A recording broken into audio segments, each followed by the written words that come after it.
Je vous donne l'essentiel, le miel, le concentré. Bonjour les collègues, je vous espère en forme. Dans cette vidéo, je vais vous résumer en 4 points l'accord national sur le télétravail signé par les partenaires sociaux et le gouvernement. D'où vient cet accord? Que contient l'accord? Quelles indemnités pour les télétravailleurs et quelles obligations pour les collectivités territoriales? Voilà les 4 points dont je vais vous parler rapidement dans cette vidéo, comme ça en quelques minutes vous allez avoir l'essentiel de cet accord signé le 23 juillet 2021. On commence maintenant.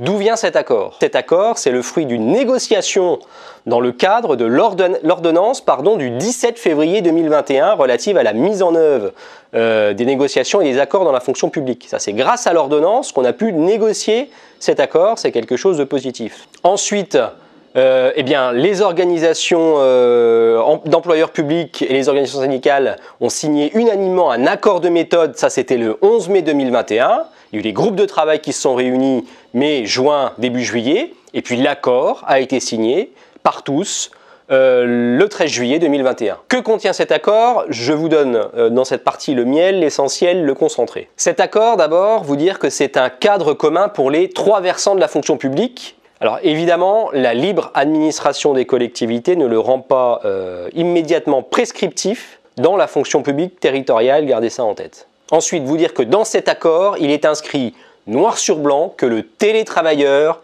est soumis aux mêmes obligations légales et dispose des mêmes droits que ceux des agents qui exécutent leur travail en présentiel dans des locaux. Ça veut dire quoi? Ça veut dire respect des temps de repos, accès à la formation, même mesure d'évaluation, même mesure de reconnaissance du parcours professionnel et d'égalité de traitement des agents. C'est la même chose que l'on soit en télétravail ou que l'on soit en présentiel. Alors on est d'accord, c'est qu'un rappel, puisqu'on le savait tout ça, mais là c'est inscrit noir sur blanc dans un accord national signé par la ministre de la fonction publique.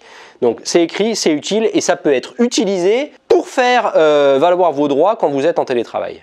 Autre information importante à vous donner, dans cet accord, il est inscrit la possibilité de télétravailler à raison de 3 jours par semaine pour un temps plein. 3 jours maximum par semaine pour un temps plein, c'est possible maintenant en télétravail. La possibilité de travailler plus de 3 jours par semaine est également possible, elle peut être accordée à un agent proche aidant, bien sûr avec l'accord de l'employeur, ou à une femme enceinte, sans accord préalable du médecin du travail, ça c'est marqué aussi dans l'accord. Le télétravail peut être organisé au domicile de l'agent ou dans un autre lieu privé, ou même dans un autre lieu à usage professionnel, inscrit noir sur blanc dans l'accord.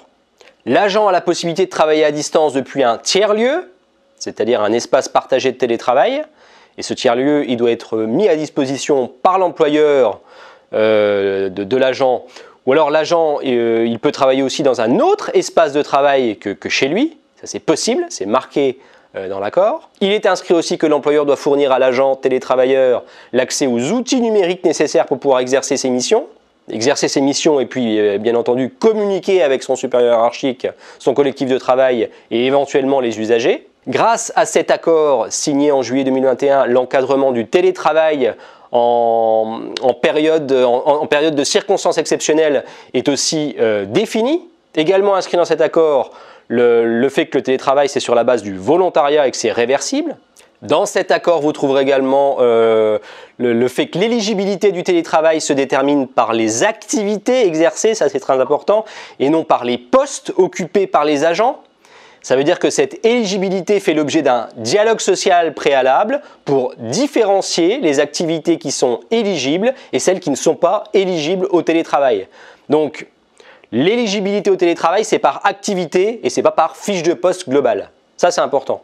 Toute nouvelle organisation de travail incluant du télétravail doit être mise en œuvre dans le cadre d'un dialogue social de proximité, avec une réflexion, c'est inscrit dans l'accord, qui doit être approfondie sur l'organisation du temps et des collectifs de travail, des droits, des obligations de chacun. Enfin, je termine en disant que le texte, cet accord national, insiste aussi sur la nécessité de garantir le droit à la déconnexion des agents qui sont télétravailleurs et de mesurer correctement la charge de travail de ses collègues.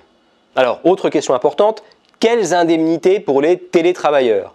Pour les fonctions publiques d'État et hospitalières, l'accord prévoit une indemnisation forfaitaire de frais de télétravail de 2,50 € par jour de télétravail dans la limite d'un montant annuel qui a été fixé à 220 €.